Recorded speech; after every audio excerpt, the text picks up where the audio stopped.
to another episode of Inside the Recording Studio. I am Jody Whitesides, and with me as always is Mr. Chris Hellstrom. How are you today, Chris?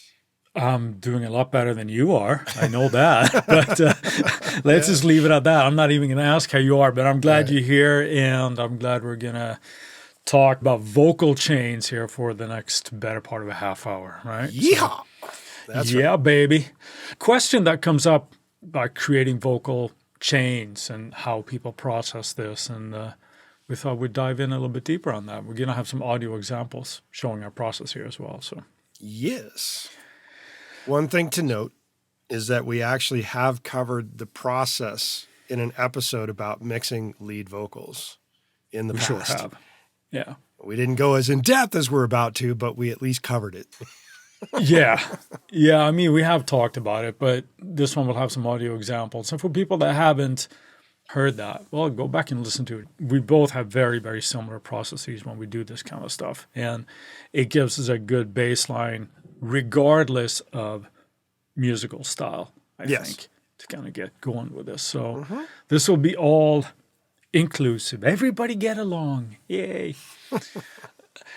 What we're talking about now is want to point out that if you're doing any kind of processing on the way in as you're tracking your vocal, it really is imperative that you kind of know what you're doing. What do you mean by that? Well, because I think it's really, really easy to overcook stuff. And of course, if you're at a level when you're experienced and you know that this is how I need the vocal to sit, then go ahead. There's something to be said by getting it right at the source. We talk about that all the time. If you get a little overambitious with a compressor or even EQ and stuff, it might be very, very difficult if that's not ideal in the mix, right? To kind of undo those steps. Well, one thing that's really difficult to undo, and this is something that I just came across doing some mixes the other day, is the record level that I was given, fantastic, right where it should be. Problem is, singer, right on the mic, distorting the vocal, singing so loud and right on the mic, going into the record chain. Wow. Can't undo that. Right. It's done. Because he's distorting the mic.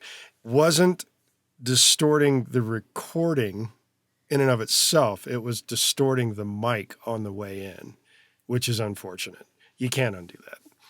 That is unfortunate. And I don't know this person or this artist. Is this a guy that is more used to playing live as opposed to a recording situation? Is that what happened there? Or I think so. I think so. So it's something to be said for that, where you're playing in a very aggressive band, or you got that handheld mic and you're screaming. Works awesome live, right? But when it's recorded for all posterity, maybe not so much. Yeah. We're getting it right to the source. A couple of things that we're going to do here. We're going to play a vocal that you actually recorded. Before we listen to that, maybe you can tell us, because you did have a little bit of processing going in, right? And what did you do? First of all, the very first thing in the chain is the actual microphone. Which is a C12 by Telefunken, which is a recreation of the AKG C12. An absolutely amazing vocal mic. That is running directly into GrooveTube's Vipre. What are you doing with a Vipre? Just as a pre, just to get It's a mic level, pre basically? to get a level, and the idea of using it in the lead vocal capacity, it was set at 2400 ohms, as it does have the ability to change the ohmage, which changes the character of the mic.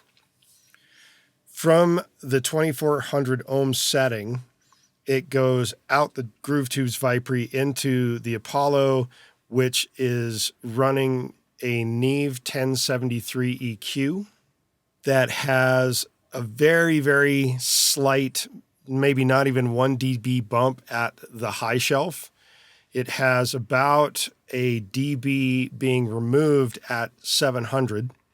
And then it has about slightly over a dB on the low shelf at 110, and then a high pass filter at 160. And that might seem a little confusing to some people.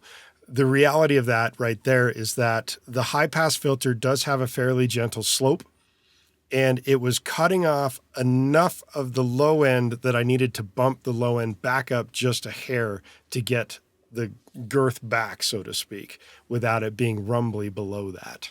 The overarching thing here that I think we should stress is that these are very, very minor moves. Especially in the EQ, yes. Right. Even though that you're very comfortable doing what you're doing and where you want to get a vocal, no drastic processing on the way in here. Well, right? no, it wasn't needed in terms of the EQ. Now, there is one other item after the EQ on the way into the recording on the DAW, and that is an 1176 compressor, and it is set at a fairly slow attack time for the 1176. Right. And then it's set at a really fast release time, almost at its fastest state, without maybe taking more than 1 to 1.5 dB off of anything that's loud in the vocal. So it's set very, very mildly, and it's a 4-to-1 ratio, which is the least aggressive ratio on that. And then it goes right into the DAW. Right, because you're basically just catching like random peaks here, should there be anything. Okay, let's take a listen to the dry vocal without any further processing on. So this is just the bass line, what we're kind of working with. We can get you up to move. We can get you up to move. We can get you up to move. We can get you up to move. Oh, wasn't that just a lovely recording, Jody? Well done. Thanks. What exactly did you do here in terms of anything else? Did you clean anything up? I did do that. Yes, I did. It was just slight noises in between the lines.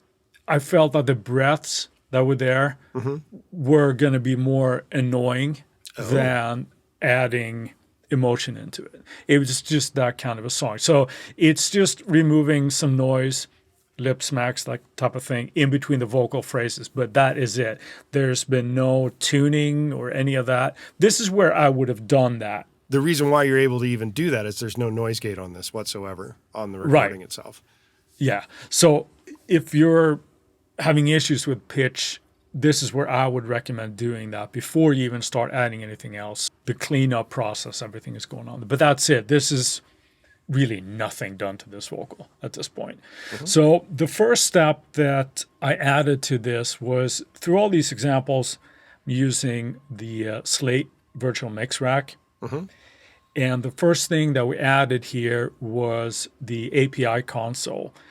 Depending on how you listen to this, if you're listening to this on your phone, you're probably not going to hear any difference at all because it's very subtle.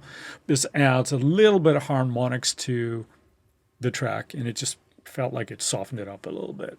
Let's take a listen to that. We can get you up to move. We can get you up to move. We can get you up to move. We can get you up to move. Okay, very subtle again, right? But now... Well, that's the thing about this, though, is that these little subtle things, they add up. And the higher your track count, the more they add up, so to speak, because it's happening across multiple channels instead of everything trying to be done on one channel. That can be one of those things that can be a little bit tricky if you're dealing with like console emulations, like in this case, right? Or if you're just using a console plugin, you don't have to worry about it. It can be tempting to want to add more than is really necessary just to hear the process that's happening on each track, and it's very subtle. It's more of a build-up thing. Right? Also, in this case, I didn't feel like I needed to do any kind of filtering, right? Like rolling off any low end, because you had actually done a little bit of that at the recording stage, right? Neither high or low filtering is going on my end. So I'm just moving straight on to some compression here. Okay. And I start with an 1176. I'm using 4-to-1 here. Pretty quick attack. It's 1176, right? But I think I had it on like setting of 3. So it's like 11 o'clock on the dial that releases the fastest. And I'm just taking off like 3 dB at the most. Let's take a listen to what that does. If you're listening here and trying to hear what's going on, if you listen to the beginning of each phrase where you sing the word we, right, listen to how that is affected where it's kind of a little bit smoother. Here we go. Here's the compressed track. We can get you up to move. We can get you up to move. We can get you up to move. We can get you up to move. What you think? It's Smoother? subtle. It is subtle. Yeah. It's very subtle. I was given a very, very nice vocal here, right? So it's not like a track where it's like super dynamic. We just want to kind of tame it a little bit at this point. Well, to also be fair, this is the main phrase of the chorus of this particular song. It's not necessary for it to be massively dynamic. It's Right. already pretty much, bam, here it is. Right. Exactly. Now, I feel like the low end, you mentioned that when you're recording it. At this point, I'm starting to add some EQ. I use the API EQ if you're playing along at home, but it doesn't really matter. I added 4 dB at like 200. I felt like it needed a little bit more weight here. For schnitz and giggles, I added like 2 dB at 5K just to kind of open it up a little bit more as well. In this audio example, just so you can hear, again, it's subtle, but now you're going to hear the EQ'd line. The first line is EQ'd, the second isn't, and then processed again, and then unprocessed. Each line would be different here. So let's take a listen to that, shall we? We can get you up to move. We can get you up to move. We can get you up to move. We can get you up to move. Okay. Thoughts there. I felt like it warmed it up just a little bit. Again, subtle differences here, but It does. the EQ at this stage is essentially a sweetening EQ, right? We're just adding a little bit of that low end that I felt like it lacked, opening it up a little bit at the top. It's not correcting anything. It's just kind of making it a little bit nicer. Right. And I'd like to reiterate the fact that the reason why you're not doing any corrective EQ is the vocal that you were given was already really well recorded. Absolutely. It didn't need it. Yes. As we're talking about vocal chains here, it's less about the subtle moves that I'm making on this vocal, but the order of things, right? We talked about that before. We've added some compression to keep the dynamics in check, and then it's a sweetening EQ.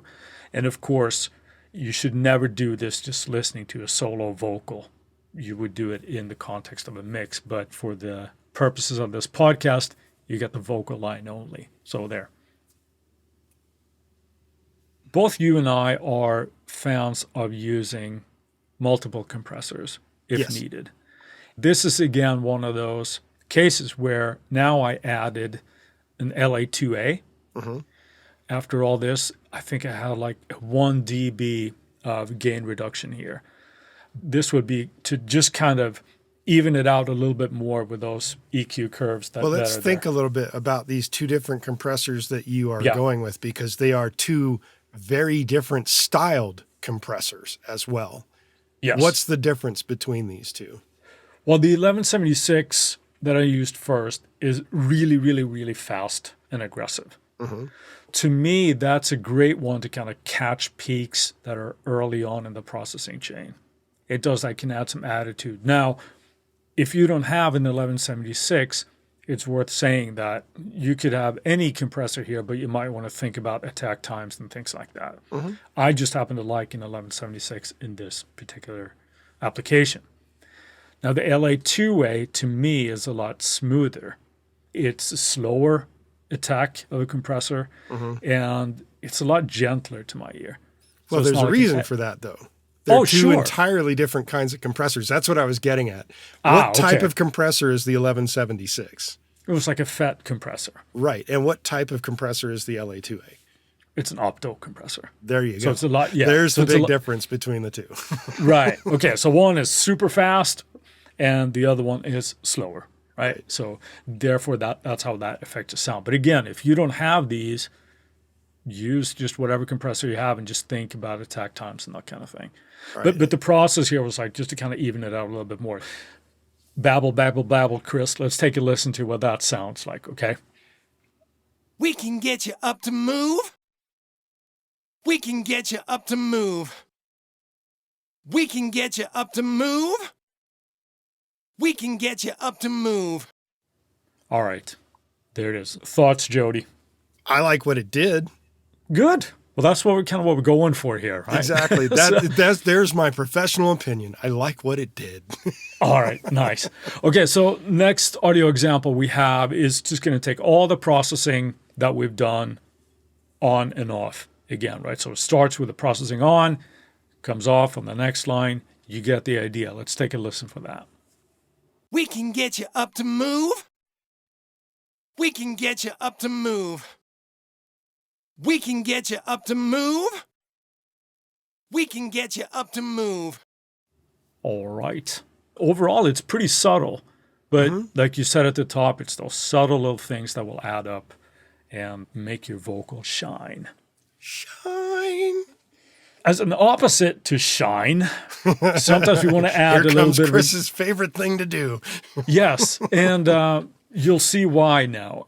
This is not appropriate for every track that you're doing. This is last in the chain. Once I have my vocal grounded and sounding really, really good, what you can do is add a little bit of drive or distortion to the vocal that can infuse a little bit of grit and attitude. Now, for this, I've used here in this case, I've used a Decapitator by Sound Toys. Which is an awesome little distortion unit. Oh, I love it. Plug-in, actually, not a unit. I'm actually using it really, really subtly here, or subtle settings, I should say. I've used the pentode setting. You have different flavors in this, but this is the pentode. And I'm barely just adding any drive. It's between like a value of like 1 to 2. Now, it has a pretty drastic effect on the EQ and how it kind of shifts that. So what I've done with this one as well is I've added a little roll off here to both the high end and the low end because it got to be a little bit too much. Try to level match these as much as possible. Let's take a listen to what that does. Again, line number 1 and line number 3 are the processed ones. The other ones are not. Let's listen. We can get you up to move. We can get you up to move. We can get you up to move. We can get you up to move. And there we go. There's our processed vocal chain, the way that I would use it.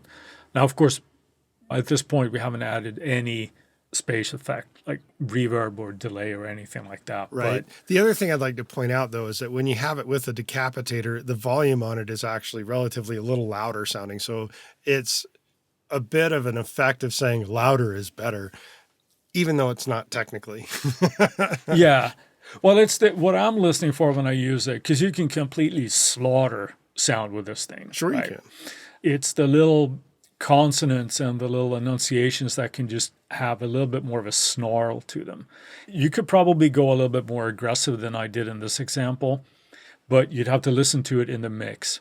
Oh, yeah, right? of course. But if you have more extreme values, it might work great, but it would sound horrendous in solo mode, right? That's not what it's about. It's about how it sounds in the mix. So I like that idea. Now, if I'm doing a soul R&B thing, there's no Decapitator on it.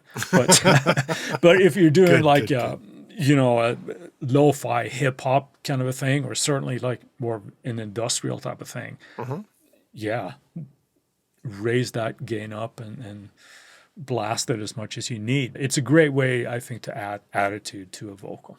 Right. So, I agree.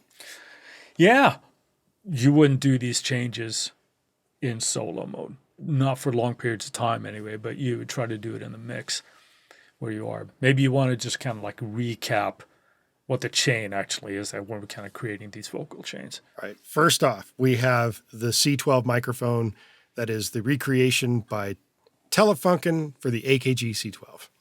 Going into the Groove Tubes mic pre, which is called the Viper, and then dialed in terms of volume to be straight up, not too loud. Coming out of that roughly at around -18, going into the Neve 1073, which is imparting its little special stuff. Slight bump on the high shelf, slight removal at the 700 mark, slight bump at the 110 shelf, and then a high pass filter at 160 with the fader set to come out of there again at -18 into the 1176, which is set with a very slow, relatively speaking, attack time, a very quick release time at a 4-1, just to catch the little things that happen in a performance. Then, as it stands, we're going into the API channel strip with an 1176. From the 1176, we're going into an API EQ with a couple little minor tweaks there, then adding a little teeny bit more compression with the LA2, and then topping it all off with a little bit of decapitator. That's the entire chain that happened from front to back in recording, in the steps of recording it, then the steps of mixing it. There we go. There we go. So that's your vocal chain. Spice as necessary. Let's move on to our Friday finds. Chris, what have you got for us this week? Well, being a Logic user, I'm obligated to say that Logic had the 10.8 upgrade. Mm-hmm. However, I'm not taking part because I'm not that on the bleeding edge of the OSs and stuff. If you're using it, have fun with it. I'm sure it's awesome. What I want to point out anyway, we're recording this around creeping up on Black Friday here. And just as we were talking this morning, I was looking at some of the UA deals that they have going on. Oh, it's insane. Yeah, there's some really, really good deals. I can't remember what they said it was now. It was one of the packages, but multiple of compressors, reverbs, all this kind of stuff. We even had the mini Moog emulation in there. Great stuff. I think it was like $299. Oof. It used to be like one plug-in a few years ago. Well, right? it still is if you buy them individually off the site. Well, there you go. So that has to be my Friday find. Like all the amazing deals that you can find around this time of year. Like we're creeping up on Black Friday. What do you got, Jody? Well, I'm also in the UA camp, and UA literally yesterday announced an upgrade to their Spark system, their plugins in general, and also released an update for Luna. So it was kind of a big day for UA yesterday. Good for you. You're a UA guy. I am. The new plugins that are coming out next week, if you purchase the upgrade now, is Sound City Studio, which includes reverb, console, and a couple of other emulations in it. It looks ridiculous. I can't wait to get my hands on it. They also came out with a Capitol mastering compressor, which is based obviously off of the Capitol Records mastering studio. Plus, there's another electric keyboard, a vintage 88 key keyboard studio. I haven't read up about that, but it sounds cool. I like electric pianos. A lot of new stuff coming. Plus, there's one more additional plugin that's already out, but it's part of the upgrade package if you have the ultimate or complete setup. And that is the Waterfall rotary speaker, which is an emulation of a Leslie. And it is by far and away the best emulation of a Leslie I've ever heard. It's pretty ridiculous. And it's probably a lot lighter too, because the Leslie's a hefty beast. Yes. And therein is my Friday find. Awesome. While we've got your attention, we ask that you go to InsideTheRecordingStudio.com and sign up for our mailing list. You'll need to be on our email list to be eligible for future giveaways, and we'll make sure you don't miss any future episodes of this awesome podcast. Send us an email at goldstar, GOLDSTAR, at InsideTheRecordingStudio.com with the word chains, and you'll get something cool back in your inbox. If you have a topic or suggestion for Chris and I to explain in a future episode, contact us at the contact page, and we'll put it into consideration for a future episode. With that, I'll say see you next week. Thanks for listening, people. Have a good one, Jody.